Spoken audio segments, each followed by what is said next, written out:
Hola, bienvenidos a La Biblia Te Guía, donde escucharás un mensaje de parte de Dios para tu vida.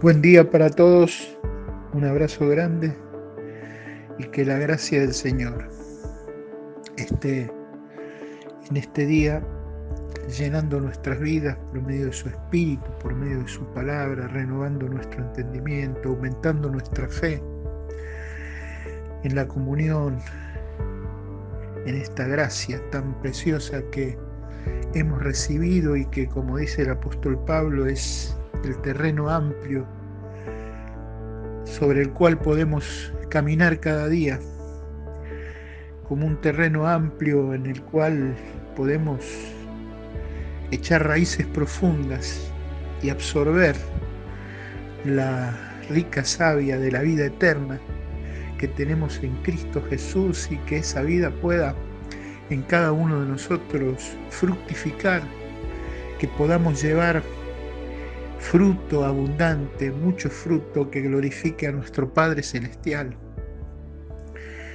El Señor Jesucristo es la vida nuestra, y eso es lo que nos ha dado Dios el Padre en su gracia por medio de su Hijo, el Señor Jesucristo. Vida, y como Él dijo, vida en abundancia. De esta gracia es la cual nos está hablando Pedro aquí en este capítulo 1. Nos dice que antes vivíamos una vida que era una vana manera de vivir, y de esa vana manera de vivir el Padre Celestial nos ha redimido, rescatado, libertados. Hemos sido libertados, rescatados, redimidos de esa vana manera de vivir. No fue con moneditas de oro o de plata. Y él dice que el oro y la plata son cosas corruptibles, pero con algo mucho más excelente sobre todo lo demás que pueda encontrarse en el universo creado por Dios.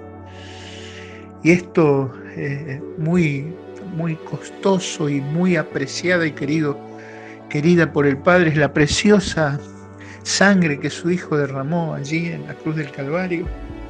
Hemos sido rescatados por esa sangre. Hemos sido rescatados por el derramamiento del alma justa, pura, limpia, sin pecado de nuestro Señor Jesucristo allí en la cruz del Calvario. Dice en el versículo 19 que esto ha sido con la preciosa sangre de Cristo, como de un cordero sin mancha y sin defecto. Dice como de un cordero, es decir que así como el cordero en el Antiguo Testamento era el animal inocente que era ofrecido por la persona culpable, que era consciente de que había transgredido las instrucciones de Dios, los mandamientos de Dios, entonces Dios mismo en su gracia había provisto un sistema de sacrificios, de los cuales podemos leer abundantemente en el libro del Antiguo Testamento, el libro de Levítico. Es decir que Dios en su gracia manifestaba el camino por medio del cual el que pecaba en contra de Dios y que transgredía sus mandamientos podía volver a la comunión con Dios. El pecado quebraba la comunión con Dios, pero Dios en su gracia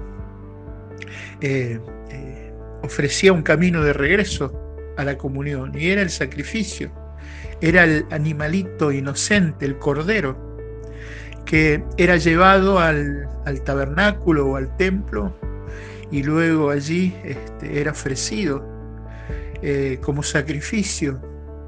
Es decir, esa vida inocente era derramada allí, y Dios al ofrecer al recibir el ofrecimiento de ese sacrificio, entonces declaraba y daba el perdón a aquel que había hecho ese sacrificio por fe en las instrucciones de Dios para volver a la comunión con Él. Podemos ver en el libro de Génesis, capítulo 4, versículo 4, la primera, podemos decir casi la primera mención de un hombre que ofrece un sacrificio a Dios, y lo que ofrece es un cordero, y es Abel.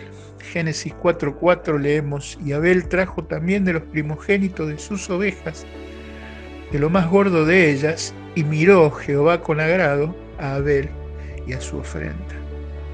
Es decir, que lo que Dios le agradaba era ese sacrificio del cordero que Abel había traído delante de la presencia de Dios. Es decir, vemos que un cordero aquí es ofrecido por una persona, por la persona de Abel.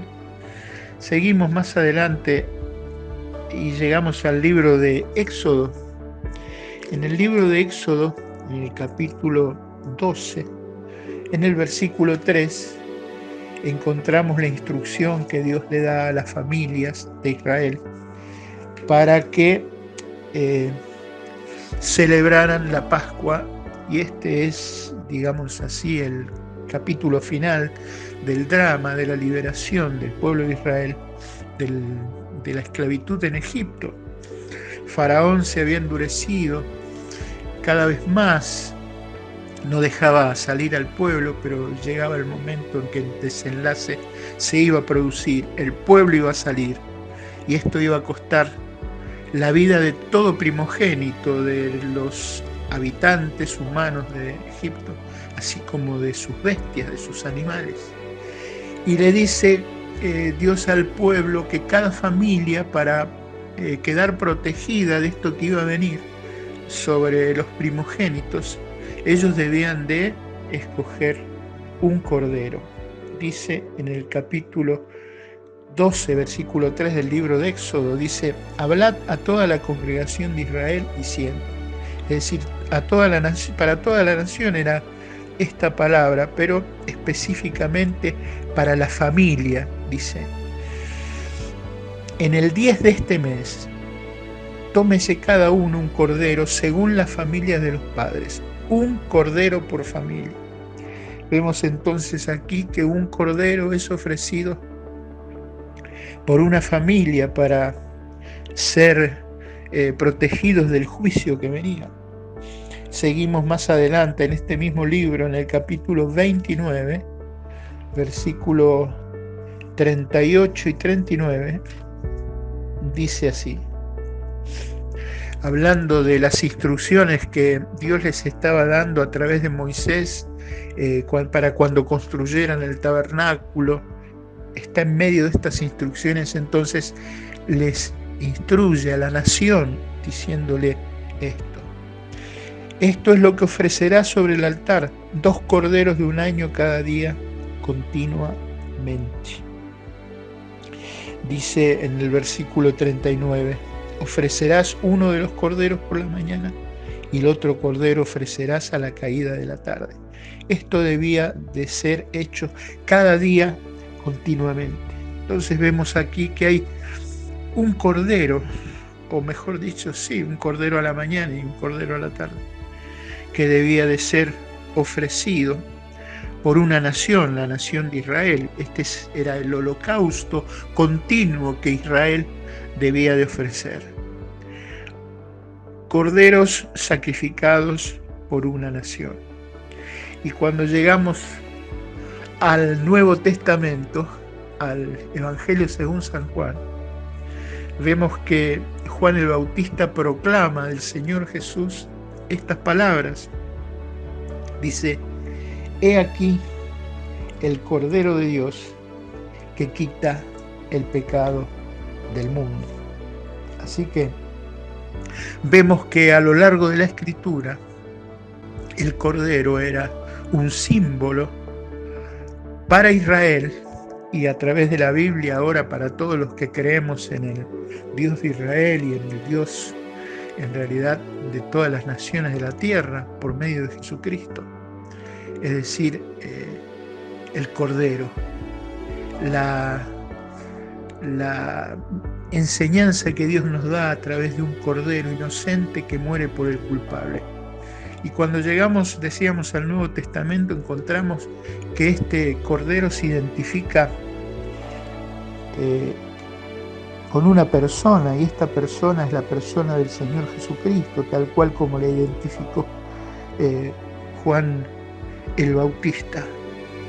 Dice Pedro que la sangre preciosa de Cristo, la sangre que Cristo derramó, es una sangre preciosa porque es sin mancha y sin contaminación, es decir, impecable. La sangre de Cristo es la sangre derramada por una persona impecable, es decir, por una persona, el Señor Jesucristo, sin pecado, perfecto, sin defecto alguno. Volviendo a las instrucciones que le daba el Señor al pueblo de Israel para que celebraran la Pascua, leemos en el capítulo 12 de Éxodo, en el versículo 5, que dice: el animal será sin defecto, macho de un año lo tomaréis de las ovejas o de las cabras. El animal debía de ser sin defecto, el cordero debía de ser sin defecto. Y el Señor Jesucristo, que es el Cordero de Dios que quita el pecado del mundo, es justamente impecable, sin pecado, perfecto, sin defecto alguno.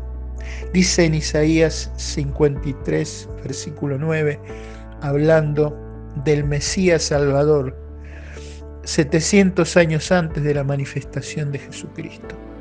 Dice, al finalizar el versículo 9 del capítulo 53, Isaías profetiza y dice: porque nunca hizo maldad, ni hubo engaño en su boca. Así que es nuestro Cordero de Dios, es sin mancha y sin contaminación, sin pecado, perfecto, sin defecto alguno. En Lucas capítulo 1, versículo 35, cuando el ángel le anuncia a María acerca de ese santo ser que iba a nacer en ella, dice en el capítulo 1, versículo 35, cuando María hace la pregunta: ¿cómo puede ser esto? Pues no conozco varón. Responde el ángel y le dice: el Espíritu Santo vendrá sobre ti y el poder del Altísimo te cubrirá con su sombra, por lo cual también el santo ser que nacerá será llamado Hijo de Dios. Dice el santo ser, nuestro Señor Jesucristo, santo desde el vientre de su madre. Esto lo reconocían aún los demonios, hermanos. En Marcos 1, versículo 24, cuando Jesús entró en la sinagoga que estaba en Capernaum en el día de reposo y estaba allí enseñando con autoridad, dice que había en la sinagoga un hombre con espíritu inmundo. Y dice en el capítulo 1, versículo 24, que este demonio, usando las cuerdas vocales y la lengua de su víctima, dice: ¿qué tienes con nosotros, Jesús Nazareno? ¿Has venido para destruirnos? Fíjese el testimonio que da este demonio. Sé quién eres, el santo de Dios, el santo de Dios, Jesucristo. Jesucristo dice en la carta a los Hebreos, en el capítulo 7, versículo 26, hablando del sacerdocio de Cristo, el sumo sacerdote nuestro ahora, según el orden de Melquisedec, dice versículo 26 del capítulo 7 de la carta a los Hebreos: porque tal sumo sacerdote nos convenía, santo, inocente, sin mancha, apartado de los pecadores y hecho más sublime que los cielos, que no tiene necesidad cada día, como aquellos sumos sacerdotes, de ofrecer primero sacrificios por sus propios pecados y luego por los del pueblo, porque esto lo hizo una vez para siempre, ofreciéndose a sí mismo. De esto nos está hablando el apóstol Pedro cuando nos dice, de todo esto que hemos estado viendo en las Escrituras, cuando nos dice: sino con la preciosa sangre de Cristo, como de un cordero sin mancha y sin defecto. Esta sangre preciosa es la que nos ha rescatado, redimido, liberado de una vana manera de vivir, para que ahora podamos vivir una vida nueva, la vida eterna, que como dice el apóstol Juan, ya tenemos vida eterna. Les escribo a ustedes que creen en el nombre del Hijo de Dios para que sepan que tienen vida eterna. De modo que si alguno está en Cristo, nueva criatura es, las cosas viejas pasaron, y aquí todas son hechas nuevas en virtud de la preciosa y bendita sangre que Jesucristo ha derramado sobre la cruz del Calvario, cuando allí murió por todos nuestros pecados, para que nosotros ahora podamos ser libres y vivir esta vida nueva que Él nos da. Que así sea en este día y cada uno de los días de nuestras vidas. Bendiciones. Gracias por conectarte con nosotros. Si te gustó, no olvides dejar tu comentario, suscribirte y compartirlo con tus amigos. Nos vemos.